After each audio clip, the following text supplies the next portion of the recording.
Want to ask our student board member Natalie to, after a moment of silence, lead us in the Pledge of Allegiance.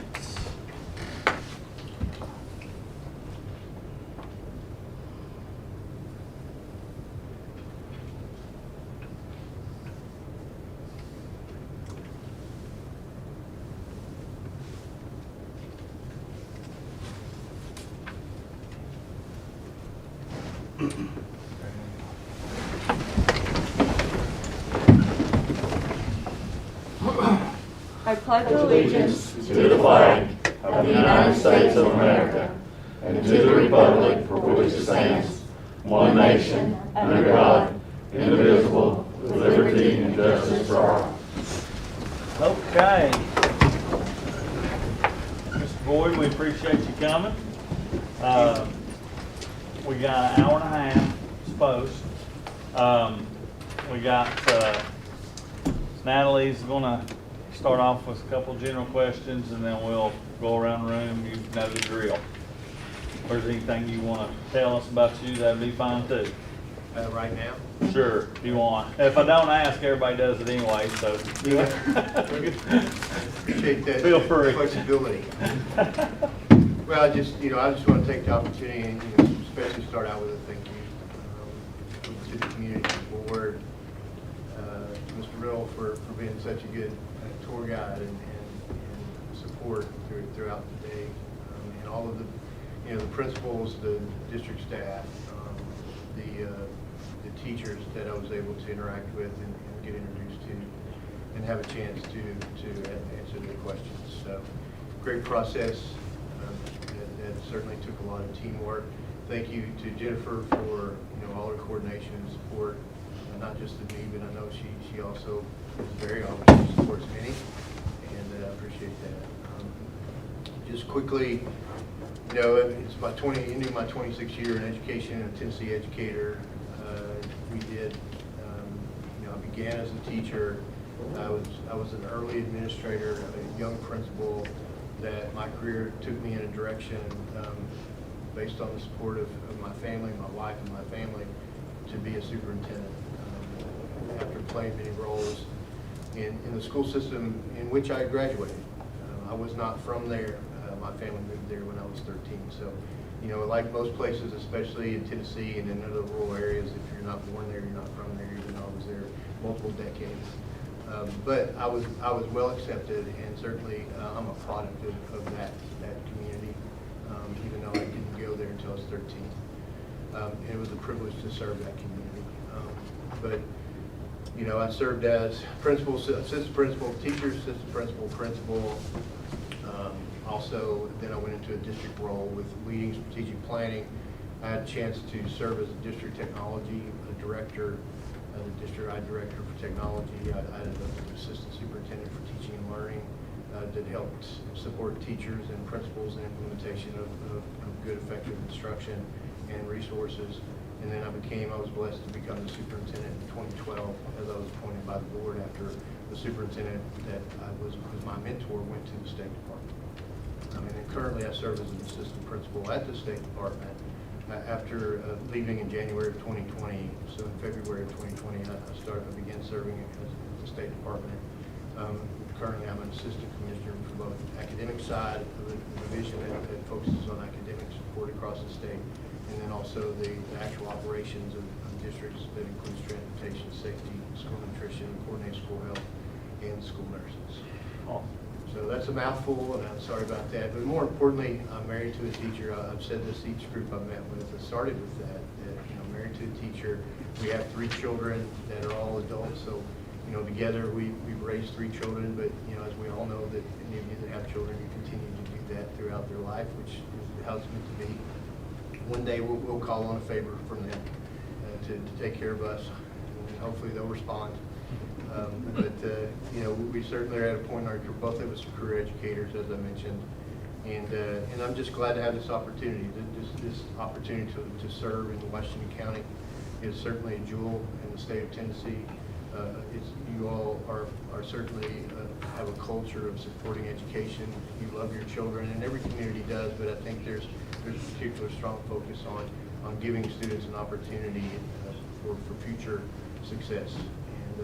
I would love to have the opportunity to be a part of that and take my experience as 8 years as a superintendent and all the other opportunities that are the roles I've played in public education to use those to our advantage and support the work to ensure our students would have the success that we all hope to have. Great, thank you. All right, Natalie, Do I say both at the same time, or? just ask That's what- one and another one. Yeah, that's fine. Whenever he answers first one, you get the second one.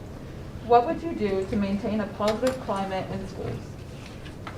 Thank you for the question, Natalie.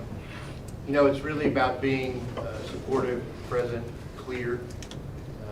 I could go on for a long time about building climate. The important thing about that climate and culture is really if you don't establish that culture of trust, high expectations, also openness and honesty and directness, and clarity in the sense of what are we trying to do together, what is our purpose, how do we do it, and then more importantly, we're going to do it together. You know, teamwork is always been a very strong value of mine, and nothing happens that's great without a good team.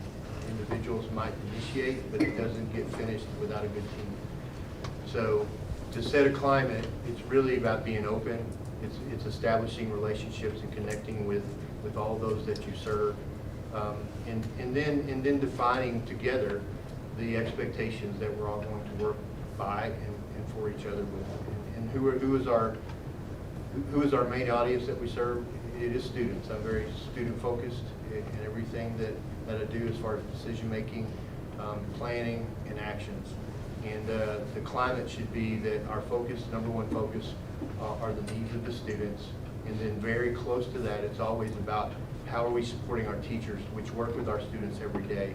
So we certainly want to create a climate where our teachers feel valued, supported, just like our students feel valued, supported, safe both to be in that classroom, or if they choose another mode of learning, that they have the resources and tools that they need to be successful. So it's simply about just being collaborative, cooperative, and certainly being clear. And then as a superintendent, the most important thing I can do is listen more than I speak, and understand what the needs are, and then help find solutions. You know, work with everyone to find the best solutions that best serves our students. So it's just about a climate of cooperation, collaboration, and really the will and the courage to take risks and stretch yourself. But remember, nobody's out there by themselves, and we all do this together. What do you consider to be the major strengths that you would bring to this position? What do you consider to be your weaknesses? The major strength, I do believe, is my experience as a Tennessee superintendent. Even though I've been on the sidelines this last year as far as in dealing with the COVID pandemic, I've also played a big role in being the connection with the districts as an experienced superintendent for the Department of Education. A very simple way to put it, you know, I'm able to be a part of the decisions in the sense of I can translate what districts need based on what they say. I don't think they've always been heard in my experience as a superintendent. Even though there's good intention at the Department of Education and there's great and smart people, sometimes that barrier about how things really work in the school system is certainly a hindrance. So my experience as a Tennessee superintendent has helped me currently as I transition from a superintendent role to the State Department role, but where my passion is and where I believe I can have the most impact and serve the best is as a superintendent of schools. And right now, and certainly my top priority is to be a superintendent of schools in Washington County. So my strength is my experience, both my failures and the successes that we had as a team, and the experiences I gained from that. My weaknesses, quite honestly, it's really about, I have a weakness about patience for inaction, impatience. Not so much impatience with individuals, but it's really more about inaction. When something needs to be done, I have a little patience when it's not done. Or when I hear too many excuses, my weakness is definitely, I'm impatient, I have no tolerance for excuses, especially when we as a team decided what we need to do. And that could be considered a strength, but honestly, I present it as a weakness because, you know, my intent always is to be one of support, but when you get impatient, sometimes you don't carry out that mission. So impatience of inaction is certainly a strong weakness in mine.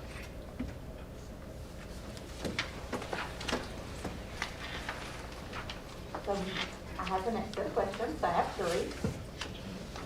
What evidence can you cite to demonstrate you are an effective communicator? Certainly.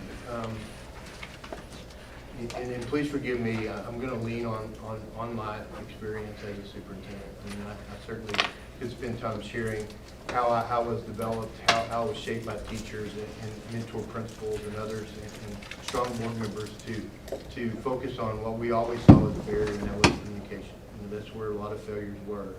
So as to become an effective communicator, you certainly have to work at it. You have to identify what you need to do and work at it. One thing that I did as far as citing evidence that we did, and I believe it was because of a lot of support and guidance I provided, we used multiple tools to communicate messages. I mean, we certainly pursued ways to reach all of our audience, whether it was a mass calling system, whether, you know, these aren't innovative, these aren't new ideas. We just made sure it happened. So to be an effective communicator, you got to make sure you reach your audience. And our audience all had, you know, preferred ways or even ways that they might not have access to some of the, you know, whether it's a calling system or a text or it's an email or it's a social media or it's a website. All of those modes of communication that school systems do use, it's important to know your audience. So I believe I have a lot of evidence of the practices and protocols that we put in place that we always try to reach all audiences by multiple ways. I sought those tools out. I implemented those both prior to being a superintendent and then as a superintendent. I led by example by how we communicate both one way, and then I mentioned in an earlier group with the teachers, the other important piece that sometimes is forgotten, you also have to have two-way communication. You need to be willing and provide access to receive that. So we also provided those forums, whether it was a survey, which everyone does to get feedback. But there are other mechanisms. We utilize technology to create an open forum so individuals could put ideas out about certain topics, and then other members of the community could essentially rate whether or not they think that's a good idea, and then our team would identify what needs to happen to make, you know, what we need to do in strategy to make that happen. So that was another way to receive information. And then accessibility. I know it's very important that, number one, I'm in the school system. I always made a point, and that's a communication piece. That's a very important piece of communication, that you're present and you're available and you're there to listen. And I always tried to be visible in all of our schools. We had 20 total schools, and I always made sure I prioritized my time walking. If I couldn't be in classrooms, I made sure at least I walked through the school and get a feel for the school and be approachable, so that if a teacher or a staff member or even the principal had something that they would just like in that moment to speak to me about, and I needed to listen, I made myself available. So, you know your audience, understand the idea that sure you need to put out reliable information that reaches your audience, but you also need to be prepared and find ways to receive that information. And I believe the way that Putnam County, in my experience, and the team has continued, the way they do that, those protocols that we developed, is strong evidence. Tell us about an instance where you have been an effective champion of public schools. And that certainly is associated with being an effective communicator. I was continuously in the community, speaking both about the successes and celebrations that our students, teachers, and schools, you know, that we needed to celebrate their accomplishments.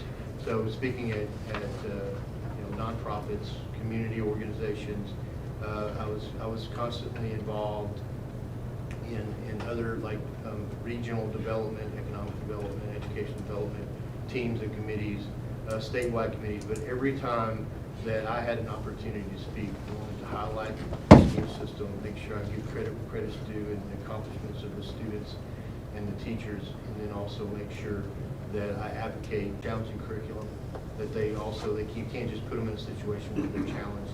You have to support that. So I say all that to say, I was always trying to share our vision and mission that was set by the board and was confirmed by other stakeholders, including internal staff, our teachers, our staff, our students, our parents, external, our parents and community members. So I always speak what's good about the district, make yourself visible and available. In my case, to talk about me directly, I certainly tried to model that and also ask the principals to do the same thing. We were always trying to advocate for education. I've spoken nationally on panels. I've spoken statewide. I've lobbied. The word lobby is not appropriate for a superintendent, but I've gone and testified on behalf of Putnam County and the students in Tennessee based on the needs that we know they need and the supports they need. So that's how I've advocated. And then more importantly,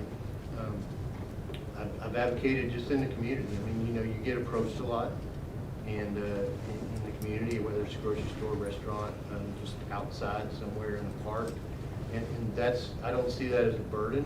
I've never seen that as a burden. I see that as an opportunity to share the good things about the school system. And then also, it's not just about the school system. I really respect our profession. It deserves the respect that sometimes is not given, and I want to make sure I'm seen as an advocate for public education. Cite an instance in your current position that demonstrates your ability to build confidence in the schools. Well, my current position, as I mentioned, as the assistant commissioner, and honestly, I'm the sole person on the staff that has superintendent experience. So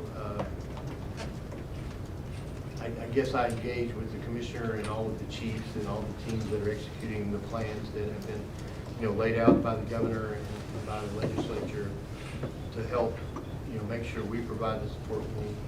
But I get to be the person that's the voice, at least to translate the voice of the districts in those meetings. Certainly also to impress upon, everyone when we're making plans, we need to include those that the plans, will most directly impact. So we need to make sure we're hearing the voice of the district. So I'm also the voice of reason. Have we really engaged our superintendents? Have we engaged the feedback from the districts and schools, what they need? So in my current position, I am that person that has the opportunity to ask good questions to ensure that we're really focused on what the districts and schools need. But more importantly, as a superintendent, I've really made a point to be visible. I want to make sure people know their values, our teachers, our support staff, our students. I want to highlight, and I've always made a point in going into the schools on a regular basis, whether it's really formal to do a feedback loop and talk about what I see as far as instruction or climate or feedback to the teachers and principals. I feel like by being visible, engaged, involved, that really shows my support for schools. Thank you, Mr.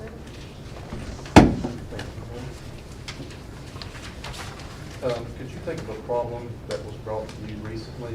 What was the problem and how did you handle it? Again, my current role, and I'll just be very candid, in my current role as a person that falls within the responsibility of assistant commissioner, my role doesn't involve actually solving big problems. I mean, I'll be very candid about that, especially after my experience being a superintendent.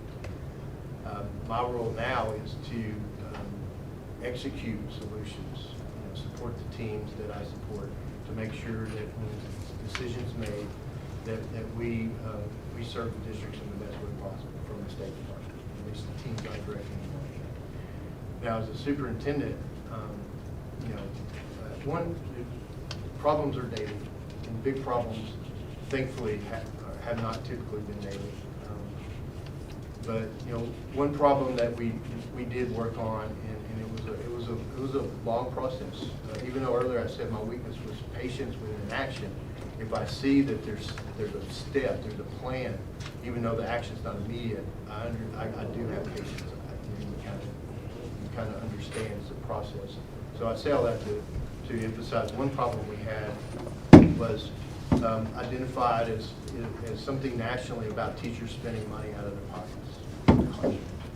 You know, we made a deliberate effort, both in our budgeting and looking at, you know, where money was being spent, prioritizing how can we get more funds to the classroom teaching. One resolution, or one solution that we came up with, and we worked to get support from the county commission that was included in budget increases, was that we provided each teacher a minimum of $500. You know, there's a BEP minimum requirement that's been in there when the BEP was implemented, I think in 1992. There was some changes throughout the years. But $200 is nothing, and honestly, $500 was nothing. But we, you know, the national average for, at the time we began that process, for the out-of-pocket expenses for teachers was $750. That was the national average. Now, I know, both having been a teacher and spent much more than that myself in the time that I was a teacher in 1995, and my wife, you know, what she spends in her classroom, I knew that $750 was an average, and it certainly didn't represent probably the reality for many.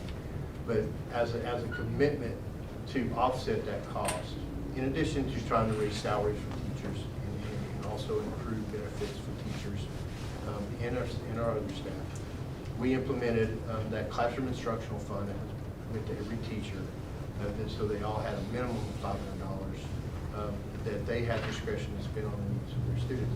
In addition to, we encouraged them, if they didn't believe they had a need specifically, that they could pool their money with their teams, with their teacher teams, and that money was certainly at the discretion of the teachers. So the problem was our teachers were spending money out of their own pocket, which has not stopped and likely will not stop.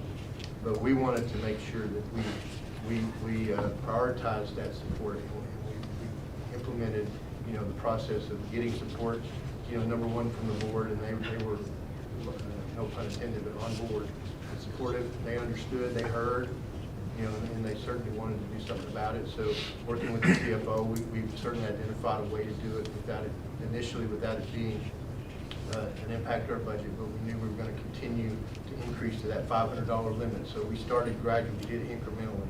First year, we added $100, and we added another next year, but also told the county commission that, hey, this is what we're doing, this is why we're doing it, it's going to take us this many years. So every year you're going to see this amount increase. And this is in addition to all the other things that we were trying to do in our strategic plan.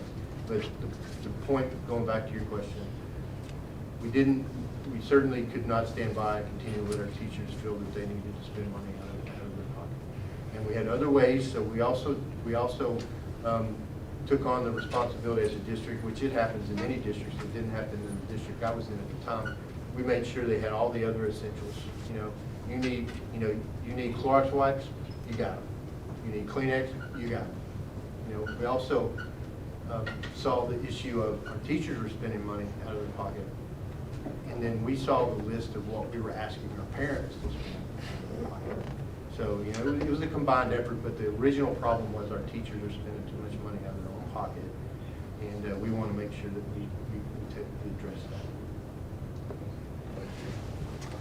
Could you please tell us about the most important decision that you've made recently and explain how you've involved the people who would be affected by the decision?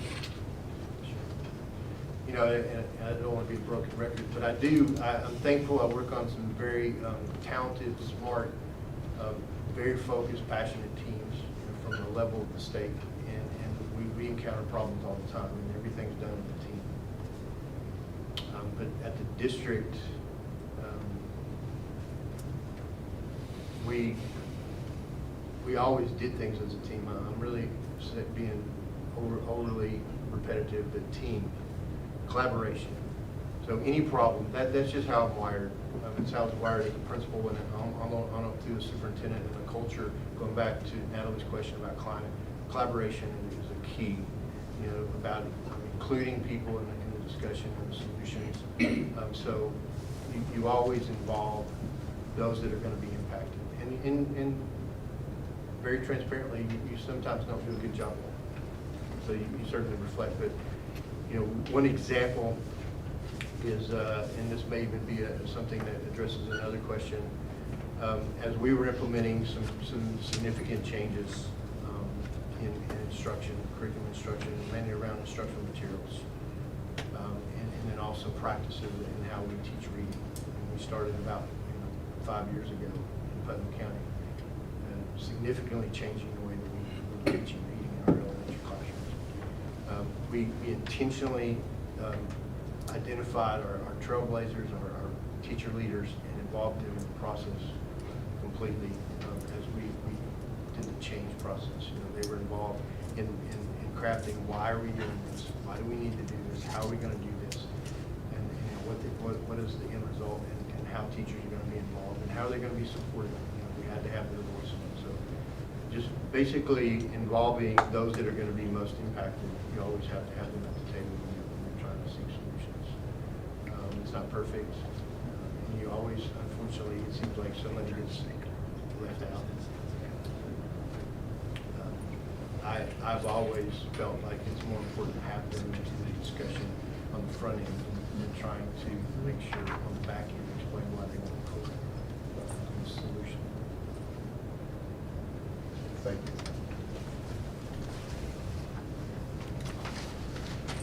Welcome to you, Mr. Boyd and Mr. Woody. I have 2 questions. The first being a 2-part. In your administration, what avenues are open for you to listen to the concerns of employees, students, parents, and the community? And the second part of that question, how would you plan to have time available to do so? Well, certainly from Ms. Buchanan's question earlier around communication, all of those tools, certainly that's one avenue. Both two-way communication with our calling system, our polling system, lack of a better word, email. I always answer every email I got from a community member. And if it needed to have additional expertise that I certainly needed to defer to somebody and make sure that email was answered. Phone calls. I was always available to schedule meetings anytime.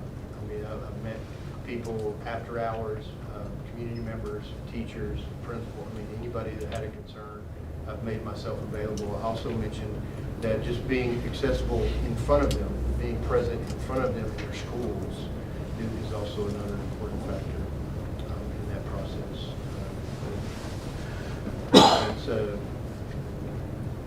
It's just really being accessible. Give us an example of when you've changed your mind and taken a different direction or a different course of action as a result of listening to others. Certainly.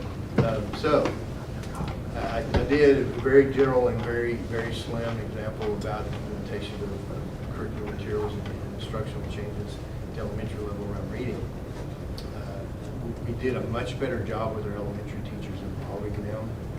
And when we got to the point we were also going to try to replicate the process in middle school and high school, we did a very poor job.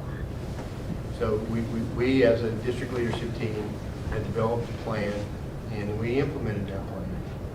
And when we actually engaged our teachers in the work, very quickly realized that we certainly misstepped. We made a misstep. And so listening to the teachers and how they certainly did not argue that we needed to have better instructional materials, stronger instruction. We needed to expect more from our students. We needed to have tasks that challenged our students in a way that we hadn't done before. But we didn't involve them in setting the stage to both identify those materials and implement those materials and the kinds of supports teachers needed. So when we got to that point, we did kind of pause and kind of redirect. And at that point, we tried to better involve our teachers, and ultimately it boiled down to providing more flexibility at the school level, and really to make sure that teachers also, not just principals, but teachers were also involved in the decision about how it was going to be implemented and what supports they needed and how they needed those supports provided to them. So I can cite the success of implementation at the elementary level with new strategies and materials, but also can cite a failure that once I heard the voices of the teachers and they didn't do a good job of listening to them prior to that, because we thought we had it down from the elementary process, certainly changed course based on their voice. Thank you, sir. Well, you're sitting there grinning and she's back there grinning, so. I was one of those middle school She was teachers. one of them middle school teachers that you go home to every night, and she's telling you what to do. I had to do more listening than speaking. That's when you say, yes, ma'am. Describe a significant change that you say it, Mary Beth, initiative in your district, and tell us what evidence you have showed and it was a positive change. Sure. And how did you build support for that change? Well, several changes. I think in our business, and it is a business, but it's a people business. Change is constant. So many opportunities to share with changes. One big change that I shared, that I was able to initiate in Putnam County, was we were spending a lot of money on technology. And that's a trend across the nation. The idea that we're going to put laptops in front of every student and they're going to miraculously, learning's going to happen, and teachers are going to be able to use those tools effectively without, very focused training and all of that. So we initiated, in addition to the fact we had a plan to put the technology in front of students and make sure teachers also had access to the best technology. We shifted gears, and I implemented the process of defining what personalized learning looked like in Putnam County. So we defined, the factors that personalized learning needs to be focused on to be successful in the classroom. We focused on training for teachers. We started in the middle schools because at the time they were the grade level that had basically a laptop for every student in every classroom, in every academic classroom. But every teacher was using them. We had some very talented teachers that were doing some great things with technology, but we needed, as a system, to understand what's the best way to ensure that our efforts to personalize the learning for students was done in a way that's going to be impactful to the students, but also manageable by the teacher. So the change was that I initiated was we needed some very deliberate training. We needed it needs to be led by teachers that were doing the work, and they needed to have supports. So I initiated the idea of personalized learning. We did it over time. We started with middle schools. We started with the teachers that were already identified as the ones using technology well and in the right way. They were the trainers, and then they were engaged in their schools training everyone else. And then after the years of when they became very confident and proficient on what our framework for personalized learning looked like in the district, then the next step was they went down to the elementary school and worked with the elementary teams to help them implement that process in elementary school. So the plan was from the beginning was we have all this technology and we have some very talented teachers doing great things with technology, but every classroom needs to have it. And every teacher needs to have the support to be able to provide that opportunity for students. So we implemented a process that is continuing in that district because there's always room for growth.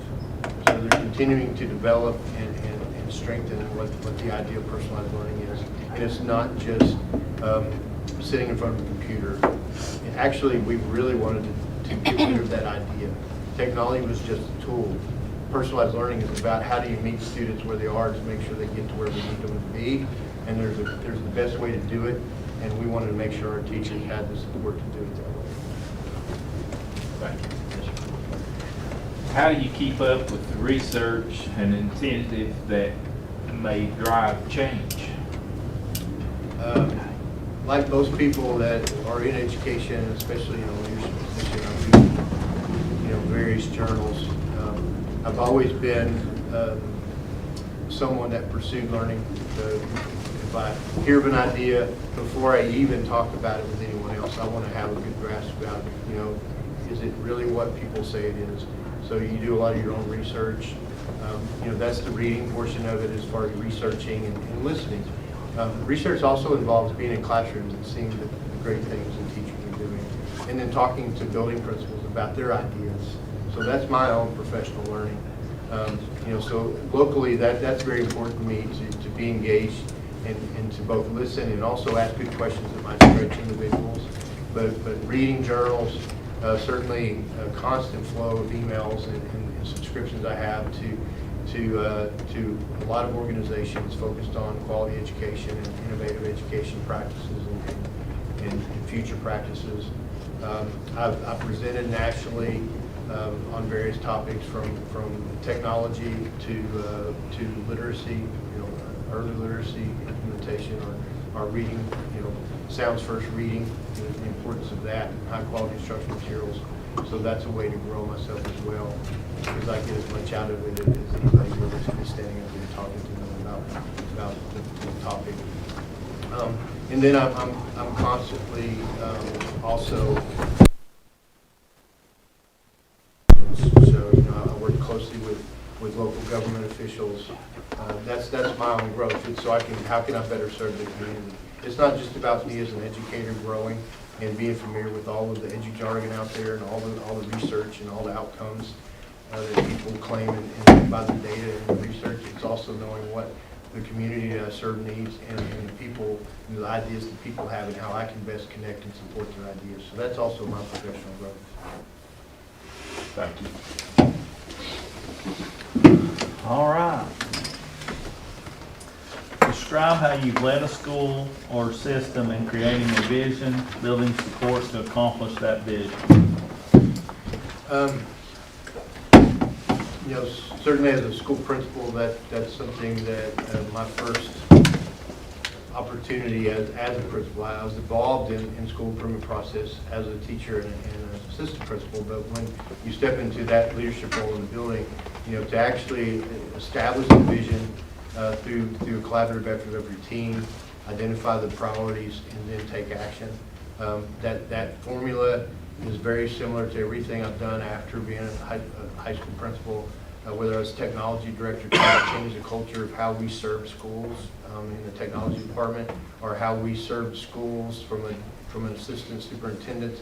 It's always about, you define the vision, you establish goals through involvement of those that you're going to impact, and then you execute the goals and you measure them. As a superintendent, working with a board, it's certainly a collaborative effort. The board members you all are elected to represent the needs and wants and values of your constituents. We come together as a team to identify those priorities, and once we establish what education looks like, or what a student should be able to do when they leave the Washington County high schools, from the time they enter, whether it's pre-K or when they graduate high school. We establish that vision of what a student looks like. We work backwards, and then quite honestly, the best thing you can do is keep it simple. The thing that we established in Putnam County, it wasn't anything novel. It was just we wanted just something that everybody could remember and it was actionable, and that's where we came with the idea.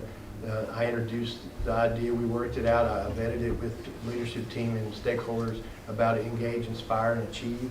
So everything that we did as we planned, whether it was budget, whether it was programming, we always look back to, is it going to engage our students?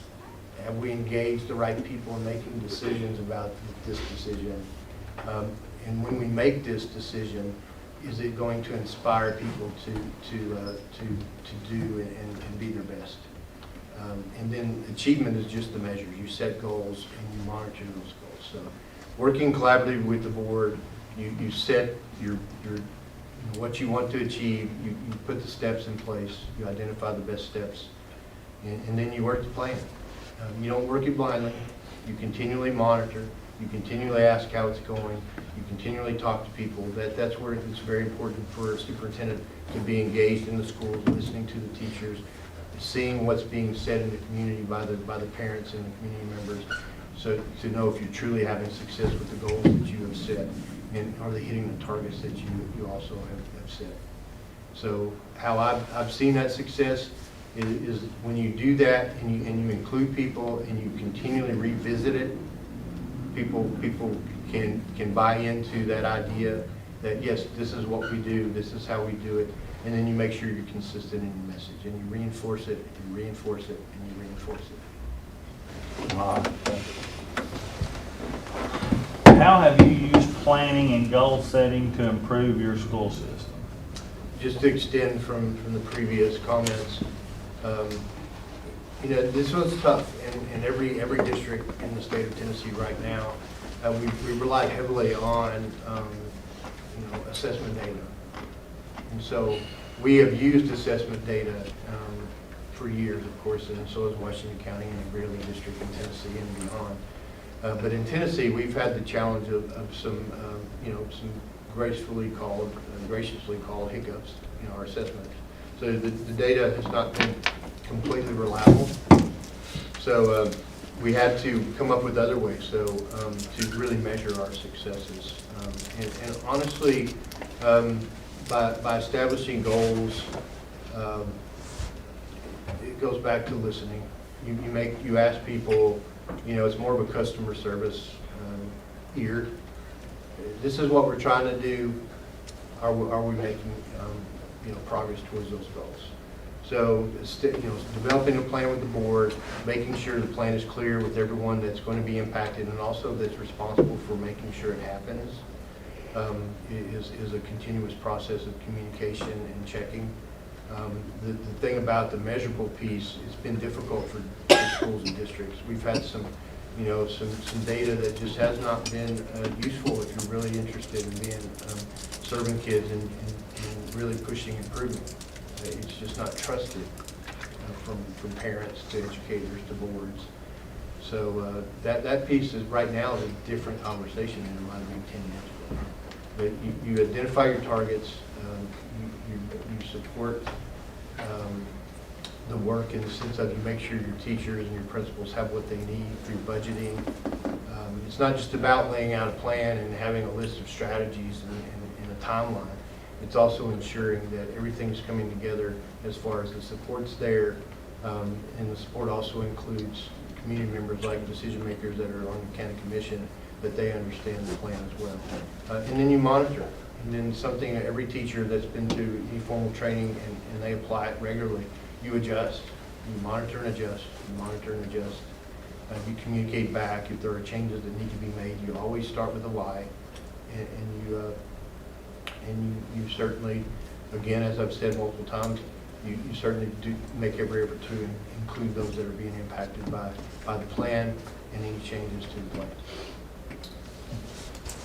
Last one for me. How can diverse community groups be united for a common cause?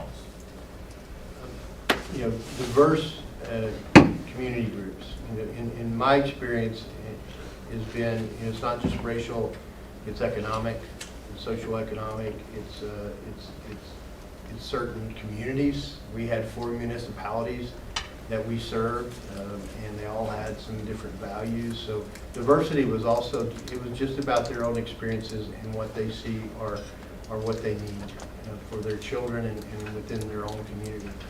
So how do you unify those diverse groups?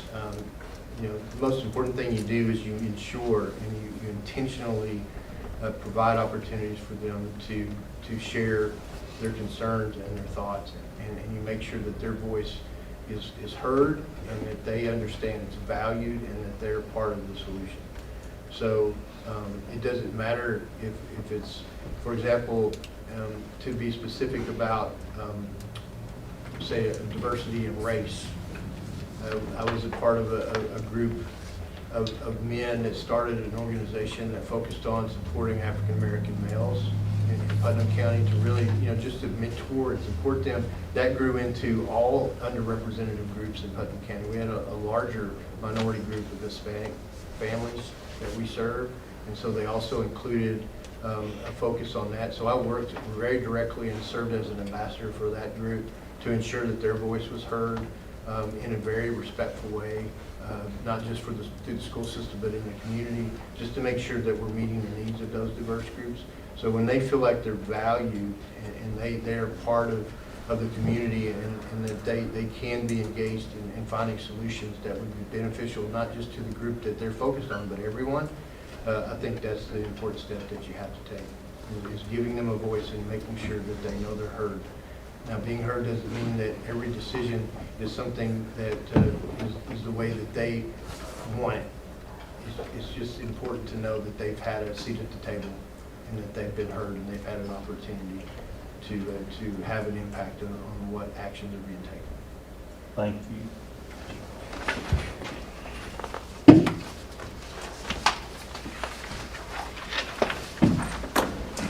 Again, welcome. I've got 3 questions.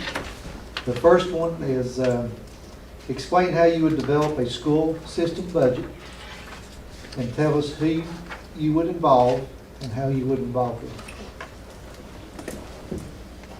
Well, in each budget that I was both a part of as a supporting cast, whether assistant superintendent or principal, it always is about defining the needs, prioritizing the needs. As a superintendent and facilitating a budget each year, we always started, and my first person I engaged, other than the board, was always referring back to what the board goals were, what the system goals were. But the next conversation is to sit down with the CFO, the chief finance officer, and work closely with him. I work very hard to understand, both school budgeting as well as district budgeting throughout all the time I've spent as in my experience. But you begin by certainly taking a look with the expert in the room, and that should be your CFO. But both the CFO and the superintendent, what's driving your conversation are the guidance that is received from the board. And then the other important piece, as I've mentioned several times, other people need to be involved and have a voice. So the process we used is, of course, schools presented their requests. The expectation of principals were, and principals in my approach, they're the leaders of the building. It's both an expectation and it's also a privilege, and a responsibility they have to serve and advocate for their school, their teachers, their students, their community, and that's expected. So in the budget process, it was always very intentional. They provided their needs and not their wish list. I go back to the idea that as you establish priorities and goals, the vision, mission, everything has to align to that in your request. So they always, our principals always knew that. So when they submitted, of course, there was always things where we really, we know that you're going to say no, but we really think this is important. You do not dismiss that. That's part of the process. So getting a voice from the school is important, and the school should represent their stakeholders, their community members, the direct members they serve, and their teachers, staff, students. So principal's voice is included in that process early about prioritizing what should be in a budget. It's somewhat of a term that's a general term. It's a zero-based budget. We started every year zero-based. Basically what that, of course, means is you don't start with amounts in certain line items. You start with zero, and you build it based on priorities. Now, there's some things that are almost like a formula. It's pretty obvious of what needs to be included in a budget. I mean, personnel in most districts, and the one that I was privileged to serve in, it's about 85% of your costs, your operational costs. I mean, that's a very, that's going to fluctuate from 83 to maybe a little higher, but 85% is a good middle number. So, really you're dealing with 15%. If you're going to try to prioritize and slide more money into the employee piece, the teachers and salaries and benefits, you have a very small pot of money. Even in I know Washington County is 80 million plus. in leaving the last budget I did in Putnam County, led in Putnam County, it was almost $93 million general purpose funds. That didn't include federal dollars and other self-sustaining programs like school nutrition and after-school programs. So what my point is with that small amount of money that you have flexibility with, you have to be on point with your priorities. And the priorities come from board direction, the plan that we have developed together that included all the stakeholders. It's not a matter of what do I want this year. And there's time for those conversations, but you emphasize that we need everything to be aligned to what our vision, mission, expectations are and what the priorities are. And so that process always starts early. The conversation with the CFO always started very early. So he can almost, he was almost at a position he needed to prepare in the sense of where we can begin our work engaging the stakeholders and listening to priorities, reinforcing things that we had already established as priorities that would have to be in next year's budget based on a timeline that we shared publicly with the county commission. We could not, if we were going to change it, we better have a very specific reason and a very strong argument why we're changing it. Because we built support for that. And we can't change it every year. And if we are going to change it, there better be a good reason. So, the communication plan has to be considered. It's not just a matter of putting numbers on paper. You have to consider strategy. So you do that, but you do that by including your principals, including your district staff, who really are responsible for supporting what happens in schools based on programming, and all of those things. So you include everybody that's impacted. I've said that multiple times. The expectation at the school level that I've left out, they should be engaging their parents, their teachers, their students, and to advocate for the needs of the school. And they presented that to us. We had conferences. They put it in a shared spreadsheet initially, and then we scheduled time to talk through their rationale of why something was on there. And then ultimately, the feedback loop was, if it wasn't on there, we either told them, here's some options, or what do you think, why haven't you thought about this, or what do you think about this as an option to meet that need outside of the general purpose budget. And then also, we tell them this is just not going to happen. It's not aligned to our priorities. It's not aligned to our values, and it's just not going to happen. And if you want to make it happen, I've had conversations with principals. I support you. We can sit down and throw out some possible solution. But you need to understand we have limited resources in a community, and we're entrusted with those resources in a large sum of money, but never enough. And we have to use them the best we can based on priorities. So engaging people and making sure we reconfirm, reassure, or reassess every year, and then also confirm that these are our priorities. That drives the budget. Priorities of what we need to do to impact student learning and make sure students are supported and teachers are supported. The next question, and you touched on some of this too, but our board is dependent on the county commission to fund the budget. How would you propose to gain their support of the budget, and how would you involve them in the budget development? Well, first of all, I learned earlier, 15 commissioners. I've had the privilege to work with 24 commissioners in Putnam County. 6 board members, 24 county commissioners. We as a board, as a team, as a board, and me as their hired superintendent, as a team, we really intentionally engaged on relationship building with our county commission. And that was built on transparency. We provided them any information they needed. We also provided them rationale of why we might be asking for something and a timeline. And sometimes things were not on those timelines, and that caused problems when we had to then back up and explain, why are we asking for this now? But anyway, the point is you build relationship with the county commission. They were elected to represent the citizens just like you are, but they are the funding body. And so, ultimately accountability for those funds falls with them. And so it's really our responsibility to work together to make sure they have that information. And through relationship building, you're building trust.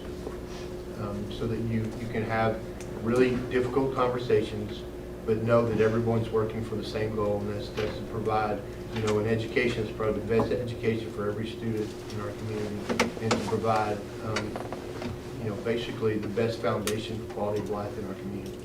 So you always focus on what we have in common, as far as what we're trying to do together. And then you also make sure that people that are making decisions, in this case with county commissioners, you make sure they have the information they need, and that we're all working together to be consistent in the fact that we're talking the same language, we're prioritizing and identifying the same things that are needs, and that we also continue to have a spirit of collaboration. We know that we have to work together to achieve the things that we need to. So relationship building is continuous. And my third question, what steps would you take to ensure school funds are spent wisely, accounted for properly, and in compliance with state and federal mandates? Well, it does, begins as far as if someone is expected to ensure that happens, and you have to continually be familiar with those regulations, laws. And in the sense of any fiscal matters, you certainly lean on your CFO. But it starts with understanding what's expected, and really an adherence to, this is a priority. We're going to follow these things. You establish clear protocols. What I've seen and experienced myself is when things aren't clear, that's when mistakes are made. So you make sure you have really clear standard operating procedures or protocols when you're talking about either procuring some kind of service program or just management of money. And the expectations, as I said, goes back to what are our priorities? Are we aligned to our priorities? But it's just really establishing a system that these are the rules and regulations, and it's a non-negotiable. We're following those. You also ensure that you're not creating any processes that might either inadvertently be causing a problem and inefficiencies and problem with the rules. But so it's a continuous process of monitoring your processes, questioning, are these really the most efficient, effective ways of doing things? So it's a continuous improvement cycle. And you involve those that are doing the work. I mean, you make sure that your staff that's really managing that workflow around budgeting and purchasing, that they understand, what they need to do and how it needs to be done best. So knowing the rules and supporting people and doing the best work possible. The other piece too, just as an example, that was the priority that I set forth in Putnam County. And honestly, as a team in the whole local government, we set that priority together. The county commission, the county mayor, county executive / county mayor. It was something. We set a goal. We said we want 0 findings in a county audit, and that includes all departments, including the school system. We actually, as a school system, had hit that mark before all the other county departments, and then it was a great celebration when, as a county, we had multiple years of 0 findings in an audit. So you rely on that audit process too. I mean, that's the public deserves that process, and some people get very afraid of that process, but no, I mean, it's a transparency issue. You welcome those auditors in the sense of they have a job to do, and you want their feedback so that there is a problem, you can address it. Thank you. Yes, sir. Thank you, Dr. Ford. Glad to have you tonight. On criterion 7, got 3 questions, and the first one is, how would you work with your board to be effective and respected by the community? Well, I've always, in my approach with the board members that I've had the chance to work with, we always presented ourselves as a team. And I always wanted to make sure when I was presenting and maybe communicating and advocating that I was representing the values and the direction the board wanted. So I always wanted to model that, both also not just to reinforce what the board thought was important so the community understood that, we're unified. But also, as other leadership team members went out and did the same thing, our principal, we tried to make sure we were consistent. We were unified as a team. So understanding what the board needs is important. And then continually making sure that we're all on the same page. So presenting ourselves as a united front is very important. The community, they expect that, but they have not always seen that in many communities across Tennessee. When that does happen, the community certainly acknowledges that, and that's what they expect, and the respect that the board deserves as an elected body that's responsible for basically setting the priorities and vision for students, for the community. That I approach that as the board with reverence. That's an important role that you all play as board members. And I'm there as an agent of the board, and it's my responsibility to make sure that you're reflected positively in the community. I do that also by making sure you're informed, that you're, as much as possible, and there are things that happen that surprises happen to us all, but you work very diligently to make sure the board members are always informed. I mean, that's my commitment. That was my commitment to the board I served previously. Always, communication was key with them. I always wanted to make sure they had all the information that they needed. So ensuring, by doing that, we ensure from a public view back to the board and to the district that we all are basically aligned and we're speaking the same language and we're on the same team. And quite honestly, from a professional perspective, we're conducting the board's conducting their business in a professional manner because they are informed and they are the experts in the room as far as how they best serve their community. So I do that. I put the board in front. Sometimes, unfortunately, it's not unfortunate. It just happened because the superintendents across the state, they're in a position where they are very visible and they get a lot of the attention. But we forget to highlight the support we receive from the board and, more importantly, the guidance. So I put the board in front. Thank you. Question number 2, explain what you have done to build and maintain a good relationship with your board. I mentioned it. Just reliable communication, accessibility, responsiveness to the board members, understanding the different ways board members like to be communicated, and not just communicated with, but what their questions are, their needs are, make sure the questions are answered in a timely manner. Also, on another side of it, learning something about board members. I was very fortunate to be engaged with a board that we did view each other, we cared about each other's families, we knew each other's children, grandchildren, we knew their spouses, so we knew their birthdays. So we worked together as a team, and that relationship is so important because this is difficult work. It's difficult work from the classroom to the boardroom.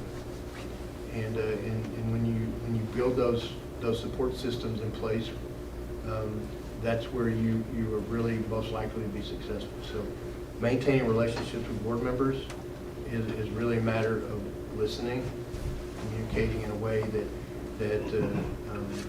you receive the information you need to make the most informed decisions. It's a constant back and forth dialogue, and just my responsibility is to make sure that you all have the information you need to support the outcomes we all want.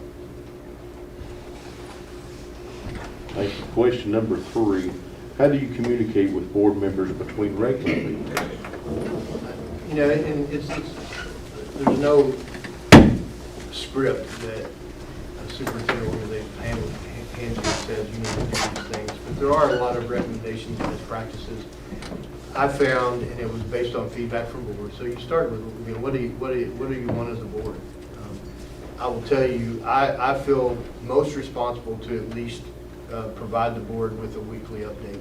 I tended to do that Monday morning with kind of priority items, my schedule for the week, and that was subject to change because you know, certain things have to be shifted just like everybody's calendar, but I wanted the board to know what I was doing. I wanted the board to know what was top of mind as far as priorities we were working on as a school system and leadership team. And then also any other information. Maybe there was an ongoing, unfortunately, some negative things. We've had civil rights lawsuits that we've had to deal with. You know, so we wanted to make sure they were up to date on any progress that they need to know. There's always need to know information, plus just some other brag information, some things they needed to know so they can brag about it in the community. So that's weekly. Anytime there was anything urgent, phone calls, text, whatever the board member preferred. Sometimes it was, we established protocols. I mentioned earlier about establishing communication protocols are a way of doing things consistently. Did it with the board. If I was communicating anything out to the community, say snow day, that's the most popular thing. Board members always got the information first. Next were principals, next were teachers and staff, and next was the community. So I always wanted to make sure that the team knew it first. And that was our protocol. We established those protocols. We tried to adhere to them very consistently. So communicating with the board, I used those same protocols, not just snow days. I know that takes a lot of time and it has a lot of conversations around making decisions around inclement weather. But other things happen. If there's an emergency, a bus accident, if there's some other incident in a school, if a school has to go in lockdown because there was some kind of threat, as quickly as possible, made sure that there was communication to the board. So, you know, you knew, because nowadays you really don't have the luxury of time. You know, with social media, and there's many times where things were communicated to boards in every effort to do it as quickly as possible, but, you know, social media is so quick. But I wanted to make sure at least the board knew that, you know, here's the information I have right now, and I will update you when we get more information so that you all have that information at hand. So, you know, just multiple ways of communicating. And then the good old-fashioned phone call or just face-to-face meetings. Always accessible, anytime. My past contract basically said I was available, you know, 365 days a year, 24 hours a day, a week. Thank you.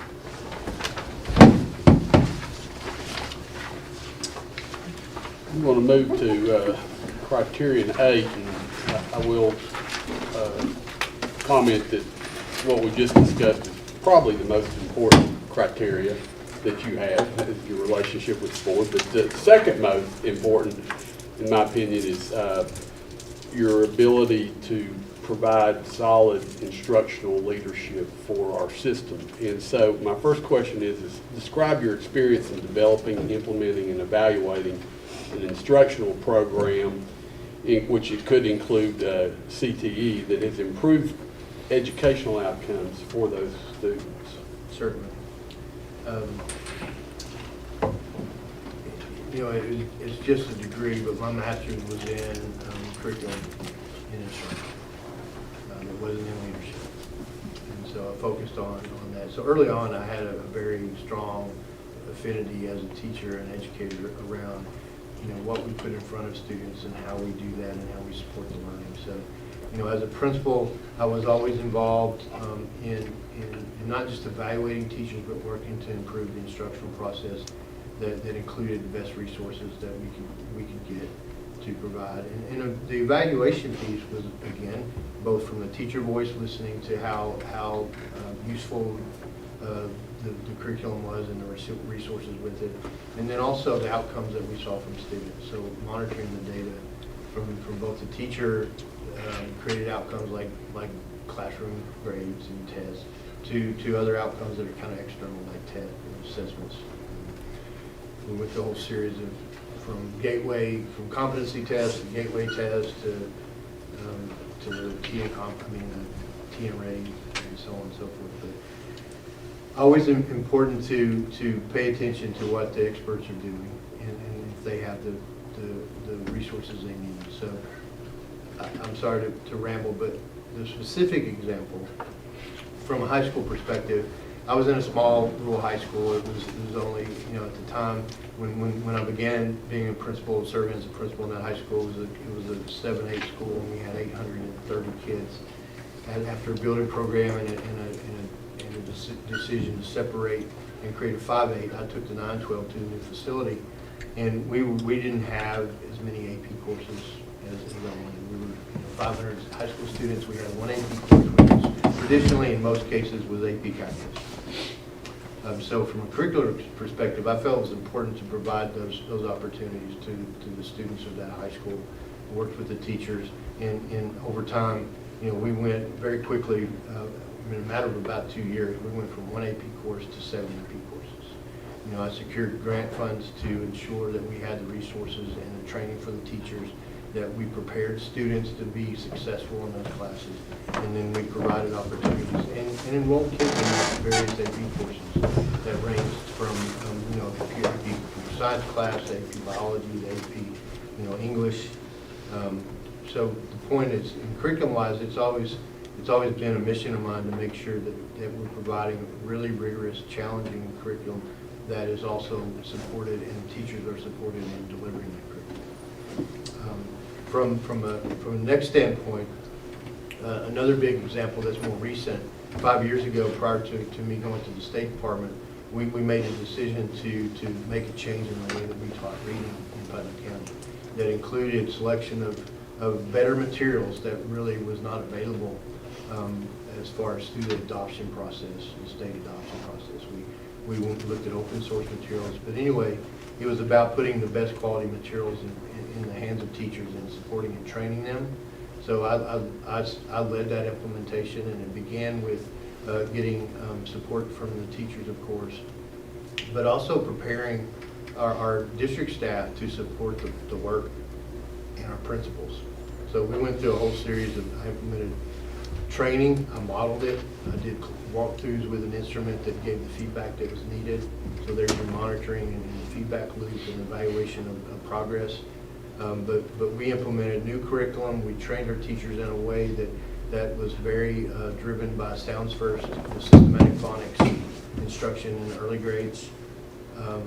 We made sure they had materials that supported the work, and then also we introduced, which was a different concept, and it's more known, and it's also more accepted now, about building knowledge of students. We had kindergartners learning about things that, as far as history and things that most people didn't think kindergartners would be able to learn and articulate, and we had so much excitement from parents, and really we had feedback from parents. I don't even know these words. How does my kid, how does my child know these words? And how do they know how to use them in the right context? So, point being, we implemented the curriculum. We supported the teachers. The important piece is supporting teachers in doing the work and developing their skills so that they can do it in the best way possible. And we monitor along the way. The thing you mentioned about CTE, that was another thing. As I had been involved in economic development and a shift in our region to really look at our programs we were offering to align better with what the regional jobs were. And the programs we offered at the high school sometimes did not meet the needs of the communities in our region, in Putnam County and beyond. So engaged through economic and development, looking at the regional jobs, we identified programs that we needed to either retool in the high schools, the 3 high schools we had, or we needed to add new programs. So, and when you add a program, you also want to make sure the resources are there, the training is there, and you hire the right people. So, I failed to mention that this whole time.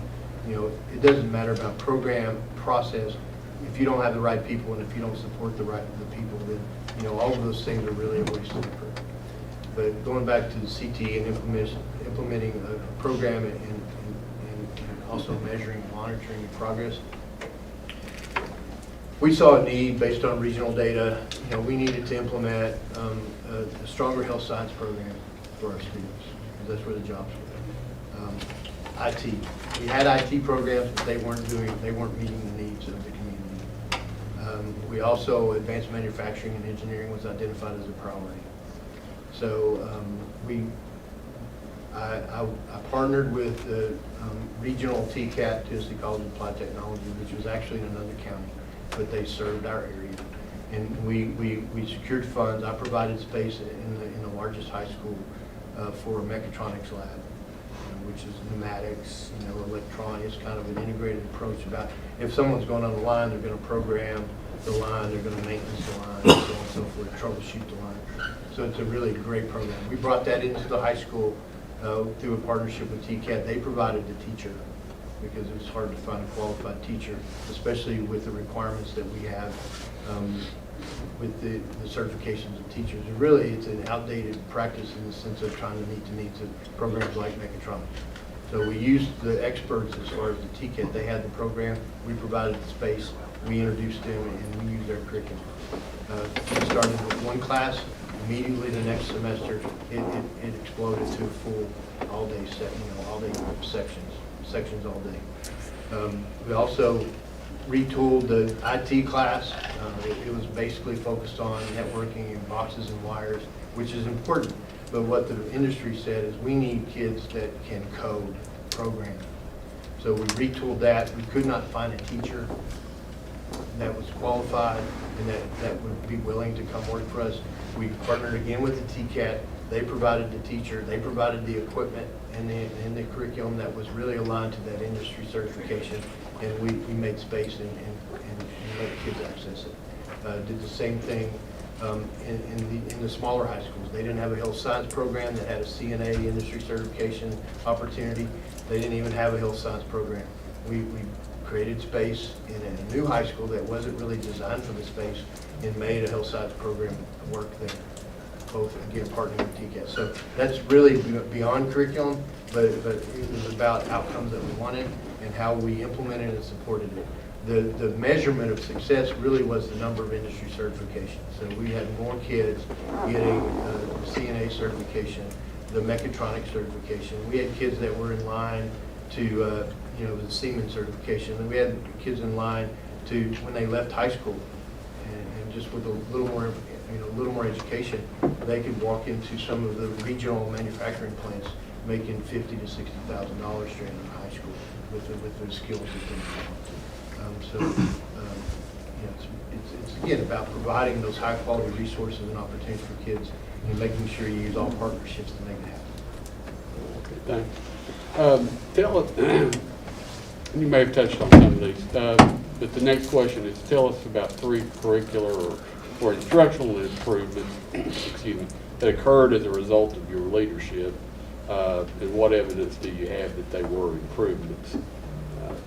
Well, I go back. I've already mentioned about our really change, and it was an incremental slow change in how we taught reading. How Putnam County taught reading has continued. The team there, which deserved all the credit, both the teachers that were involved in learning how to do things that they hadn't been taught how to do, and then the support system provided by the district staff. So the instruction, we changed the culture of how we taught reading in Putnam County, and most especially in K through 3. So the evidence would be all the walkthroughs that we did. I did myself, and with the leadership team, with the principals, with people across the state that would come and want to see kind of a model classroom. We saw changes in student work, the level of student work. That's the most important thing. Is all this effort that we're putting into it, is it really changing what students are doing? And we saw changes both not in their ability to read and also talk about really complex ideas at early ages. But we saw changes in their confidence and in the family's confidence in what we were doing. So those are anecdotal, kind of qualitative measures, but we had to pay attention to them. Had to be in tune with them. So that was an instructional. It was a complete overhaul of how we taught, how Putnam County teaches reading. Complete overhaul. And it was hard, and we made missteps, but the outcomes were worth it. And it was worth it to ensure that we were setting a foundation for students as they went into the higher grades.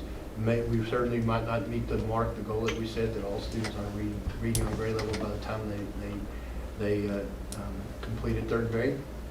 We set a very lofty goal. We knew that it was one of those very ambitious goals, but the point was that's the direction we want to go.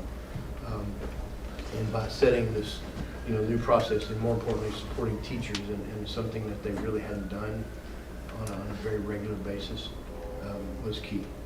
So early elementary implementation, curricular instructional changes.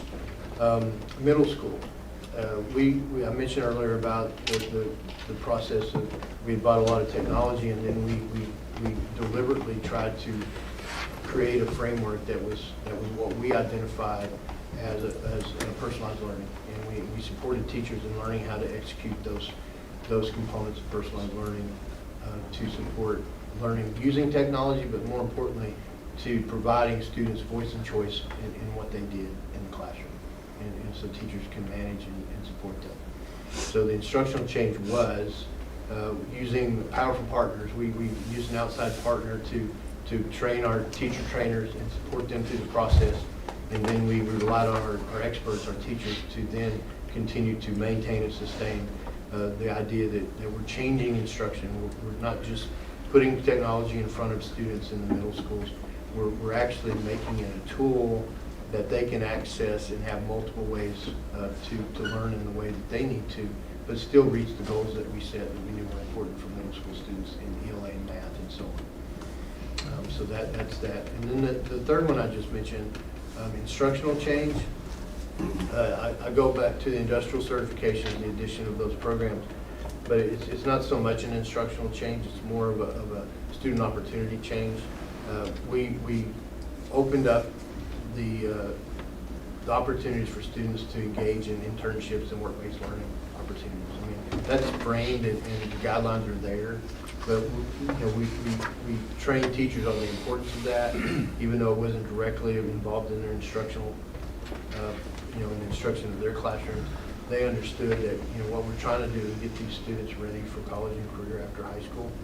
And the best way to do that is put them into a situation where they're an intern or an apprentice or just job shadow. So we really opened up the work-based learning opportunities. We had kids that secured jobs based on, and that's a common practice across Tennessee.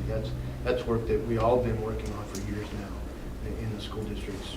But the instructional piece of it is we realized that some powerful learning does happen outside the classroom, and we need to provide those opportunities. And then teachers have some of the greatest influences on making sure students access those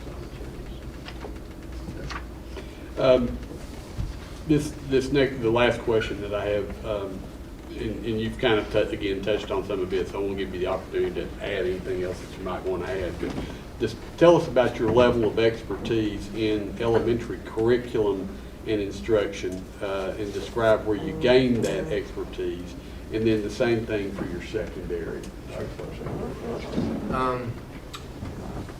As having been a secondary educator and a secondary principal, I certainly would not claim to be an expert in high school instruction. I certainly am familiar, and I can identify and have a good indication of the type of instruction that I would expect to see in high school. When I went to the district, knowing district level, whatever role, but especially when I got into an instructional role as an assistant superintendent of teaching and learning, and then translating into a superintendent, I knew the area that I had not had experience was elementary, other than being a parent. And a long time ago, being an elementary student, it certainly didn't qualify me in any way. But I intentionally made sure that most of my time was spent in elementary school, whether it's pre-K classroom, kindergarten classroom, all of in the district in Putnam County, the standard configuration is pre-K 4. So really to see how the experts did it, being in their classroom, listening to them, asking questions, that was my development, but it didn't stop there. As I certainly worked with the principals, elementary principals, and the teachers to better understand the instruction at the elementary level, the needs of the teachers, and how students develop, and how we can expect more, but also how we have to support them. I was engaged. I was a founding superintendent of a learning network, the leading innovation for Tennessee, that we began about 2012 formally. It was more of an advocacy group, but we quickly transitioned to we had 9 districts that we really identified a problem we all wanted to work on. Early literacy and how to effectively change instruction and identify the best supports and resources that will help us ensure that students can read by the time they leave 3rd grade, all students. So it's heavily involved in a lot of work at that level in that learning network.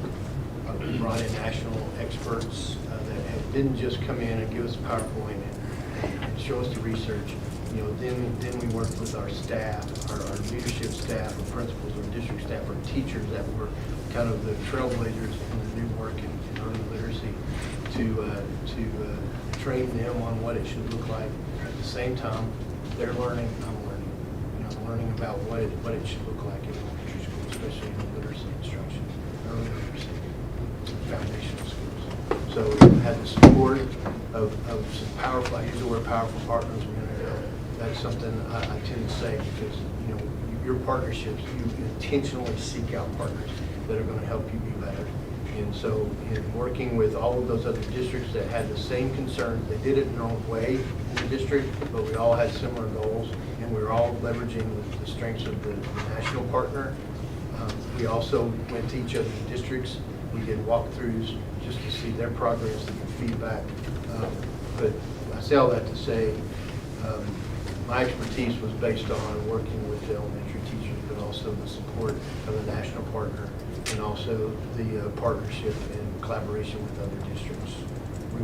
We made a decision. We were going to define the problem as a group of districts, and we were going to focus on that work. And it wasn't just a bunch of school leaders, district leaders sitting around the room saying we need to do this. It was like we defined the problem, we engaged our teachers, we provided them support and resources, and at the same time we were side by side learning about how we need to do this in a different way. That's the elementary piece, and it's heavily focused on my quote expertise is in my last 5 or so years has been on the science of reading and effective literacy instruction and programming. And basically, as I said earlier, sounds first phonics and systematic phonics is certainly a critical part of that in establishing that foundation. But so elementary, and then in the other grade levels, as a teacher, even a short time, I was always focused on what needs to be in high school. How do I meet the needs of the students? How do I set the bar, and how do I get them there by providing them good, solid instruction and challenging them through questioning, and then through constant feedback. So my expertise was just based on experience, and then also, again, as a principal, I was very visible in classrooms, even before it became a requirement by the state and the evaluation system that we had, which it was perceived as a negative thing, but I thought all along, I understand I don't like mandates myself, but I feel like it was the right thing to do, that it really gave principals permission that you need to be in the classroom very frequently. And so that's what I always try to do as a principal. So my expertise was based on the skills, talents, and successes of the teachers that I supported in being in the classroom. Middle school, other than being married to a middle school teacher that is absolutely one of the best teachers that I've ever seen and experienced. And I'm not saying that for any extra credit. I'm saying it as an educator. I'm saying that to amplify the voice that I have received feedback from my colleagues. But I hear about effective instruction, and then again I go back to being present in middle schools. Middle schools was a very it was a troubled child in our grade levels, and we had some data that wasn't what it needed to be, and so I also was very involved in working with middle school principals and teachers on how do we make sure that we have better instruction in the classrooms, particularly in math and in ELA, but also science and social studies, and also the other areas. So my expertise has generally been based on seeing what the experts do in the classroom, and then pursuing other supports, whether it's a national partner, and just really deliberately studying and then doing. You can study all day, but you actually at some point have to really try and do it. Thank you. I think we're about out of time. Yeah. These are the most important criteria. Yes, thank you. Where's Country Close, Mary Beth? Personnel. Briefly describe an experience you've had with ineffective personnel and tell us how you resolved the issue. You know, in various levels, and I'm going to try to live by that word briefly. So really to focus it on one experience. There's many about you're trying to build and support people, and if they have an area of weakness, you want to help their strengths, utilize their strengths and overcome any weakness they might have. Because as a you have a responsibility to a professional teacher or principal or other educators that you've hired them. You should support them and provide every resource possible, even if they're experiencing times where they just can't and won't meet the expectation. You support them. Try to grow them. But one specific example was it was our largest high school, and I really had a lot of respect for the principal that I had hired. He actually was an assistant principal. We had a retirement, and actually we had a retirement. Then we had an assistant principal take the job. Then he left, and then the next assistant principal I put in there. This is the incident that I want to highlight. He certainly. He struggled with a large high school. He had experience as a teacher in a large high school. He was the assistant principal of that school. But that was the flagship of Putnam County. If you're looking at data, if that high school didn't do well, the district didn't do well. But so it was a very high profile position and a very important leadership position in our school system. Anyway, he was certainly effort was being given. He did 100%. Did everything he could, and I implemented supports, mentors. We had coaching conversations on a regular basis. It just wasn't getting better as far as the culture, the climate. We were losing the teachers' confidence, the parents' confidence, the students' confidence, and then the whole image of the school was changing in a negative way. So. In the middle of the year, after the coaching conversations, I met with the board and just to let them know, this is what I've done, and this is what I'm going to do. And in the middle of the year, I reassigned them. And I brought in someone that didn't have high school experience, but she was a retired principal and was very strong in establishing expectations and culture. And so in January, I brought her in. She kind of stabilized the ship, so to speak. And then after that point, we began a search, a very deliberate search in a way that we had never searched for a principal before. I modeled it after my experience in interviewing as a superintendent. We did the posting and so forth. We did the community meetings to get the profile of the principal we thought was the best principal for the high school. So involved all the stakeholders. We developed a team, a selection team, not just a selection team, but a candidate review team that recommended to the selection team that involved teachers, parents, students. And then we interviewed the top candidates, and we selected a principal that is there now. He was a retired principal out of Kentucky, very strong, very culture focused, but had high expectations of his teachers, his students, and immediately when he walked into that school, I had teachers, parents, students, staff, just very appreciative of the fact that we took the time to deal, try to support the previous principal in helping the school continue to grow and be what it should be, but recognizing that it just wasn't going to happen. Change was made, and then after that change, we stabilized, and then we sought and secured the right person for the position. Okay, thank you. What have you done in your current position? Well, let's go back to the director instead of State Department. What have you done in your current position to ensure every employee is effective, and how do you determine which employees should be retained? Well, I'll just be very upfront. In a school, the expectation is that role should be played by the principal. We establish our norms, our district expectations about what it means to work in our school system. What what our goals are, what our values are. But as far as the school level, and if we're talking about teachers, then that responsibility falls on the principal. I support the principal, and we do a lot. I've been involved in training on actually identifying and hiring the right people, and then also how to manage and have those critical conversations and difficult conversations if it's not going to, the partnership's not going to work out. So to ensure that people are effective is in a school is you make sure that principal is selecting the right people, and then also providing the supports that the individuals they've recommended for hire to do the best job they can.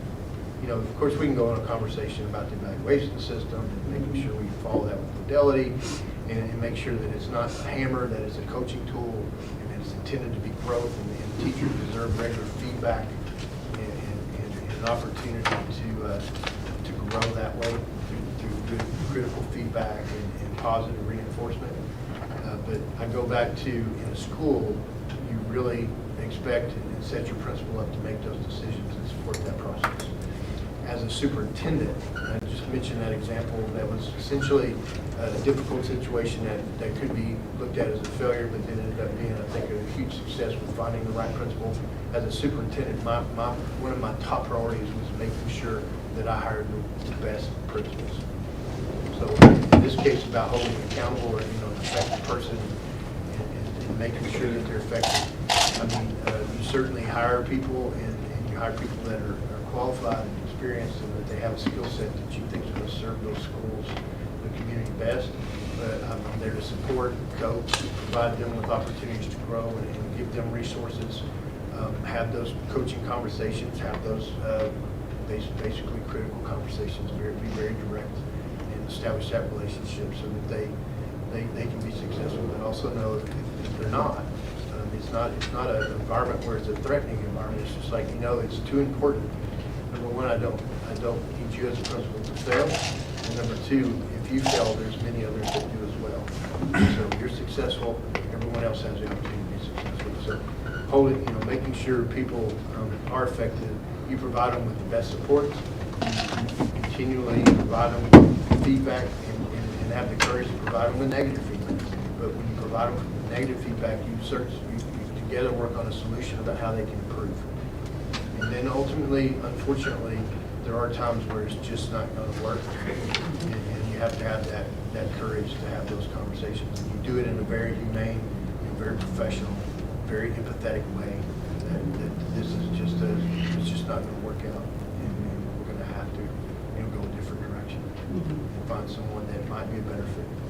And since you mentioned hiring, you advocate for a team to try to be in on with the principal and maybe other teachers. Yes, site-based management. Yes, ma'am. I've been accused sometimes negatively of being a very pro-principal superintendent, which I don't think is a bad thing, especially having been a principal. The autonomy is important, but it's earned autonomy. It's earned autonomy. So yes, I believe it's a responsibility because, number one, you set high expectations for your principals. They collaboratively develop their goals. A lot of goals are developed for our schools based on the state metrics and expectations and federal requirements. But so they develop their goals. If you don't allow the person that you say that you have said is the leader of that school the opportunity to hire their team members, I think you really put them in a disadvantage. So I've always believed that as a principal, I should be able to hire.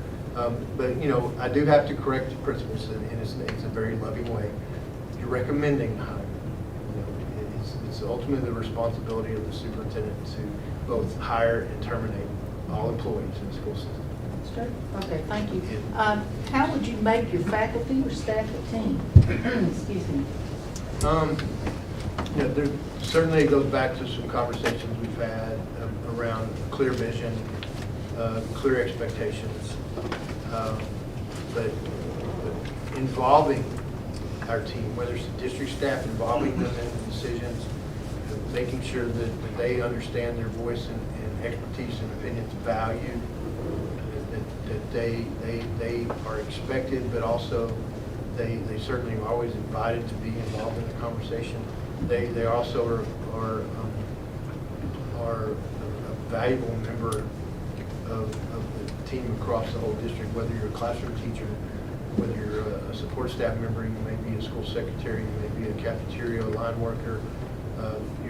You have value, and your value makes the team better. I mean, your skills, talents, and passion does that.